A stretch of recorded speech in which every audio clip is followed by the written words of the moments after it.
His daily Zohar Pshat, day 13, and we are on Bais and Bais, and the Akdamas is Zohar, and we're in the paragraph which begins Bereshis, uh, which is the only being a paragraph on a page.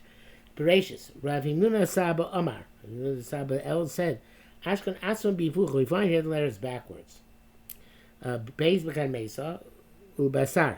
Bais comes first, and not just in this word, but in the next word.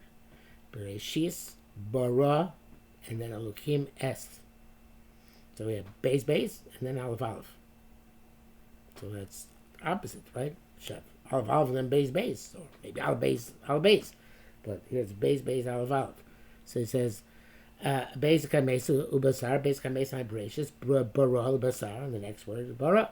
Avakan Mesa Basar, first and then second. Avakan Mesa Haino Lukim, and S is the Basar. So why the reverse? Why is not Aleph base?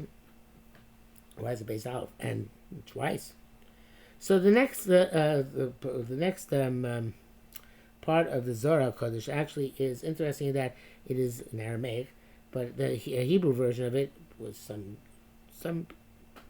changes, but very similar, is an Osis Rabbi Akiva in Medrash, which is a tribute to Rabbi Akiva, is Shimon Bar Yochai's Rebbe. So, of course, we could expect to find that the Medrash, which is an Osis Rabbi Akiva, would have a parallel in the Zohar Kodesh, and here it is. And I actually recently learned, I'm in the middle of learning through that paragraph, that section of Osis Rabbi Akiva, which is in the second version, together with a Talmud of mine. So, we wouldn't come together. So, when HaKadosh Baruch wanted to make the world, all the letters were closed up. In other words, the letters were not yet activated. You know, the letters that were created in the Tzufah Oyster by Nivu Shemayim Ba'aretz, but A, that took time. And B, before that, they were all closed up. They weren't yet being mashpia, so to speak. They weren't influencing the world. The Tzutz says that they were in Bina, but okay, wherever they were, it doesn't really matter. They weren't in fruition. Obviously, when things come to fruition, they go bina to malchus, but that's not what concerns us at the moment. So, in any event, so the Chazal tells us that the Torah was created 2,000 years before the world was created. Some of the 2,000 years is symbolic.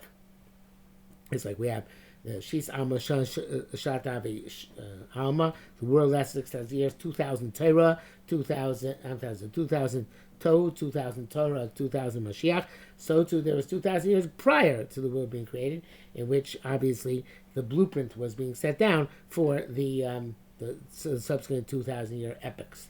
So we have the 2,000 years of the blueprint being created, and during that time, the letters were manifesting themselves. But first, they were all seeming; they were all closed up. One could make the case that although we know from the Rambam, the first thing created was time, but the second thing that had to be created was letters, because if letters are the oasis of how Shemayim Ba'aretz and Nivru, so therefore the letters had to be the second thing created after time. So therefore, we have now this 2,000 years before it was created, we have these letters which are steaming. Kodesh Baruch Hu was looking at them, and he was playing with them. It's interesting language. We find Kodesh Baruch Hu's in the Gemara. It says with the V'yasan, pays with the V'yasan.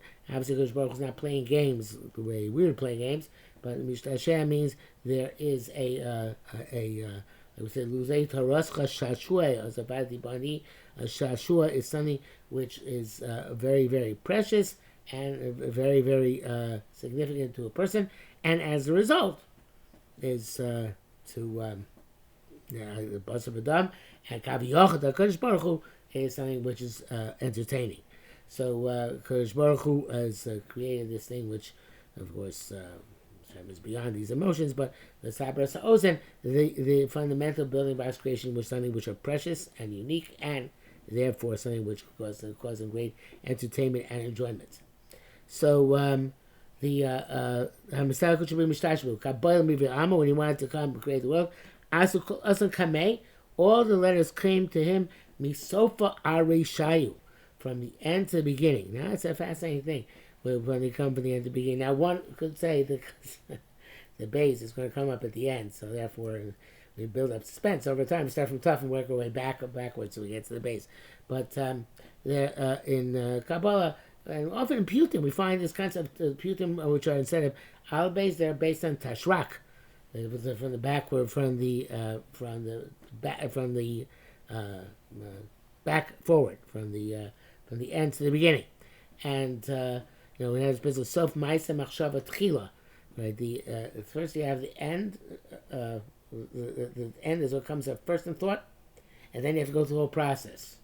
So you come with the end, so to speak, the tough, the whole Aleph's the tough gamut, and then to begin the process, you go back, work your way back now from the tough towards the Aleph. Along those lines, perhaps. Okay, so the first one comes in Sharias as Aleph Lamea Beresha. A tough comes in. Tough comes in first, and we're going to speak about each letter in turn. Why it's not the first letter in the Torah, even though each one has a tremendous argument why it should be.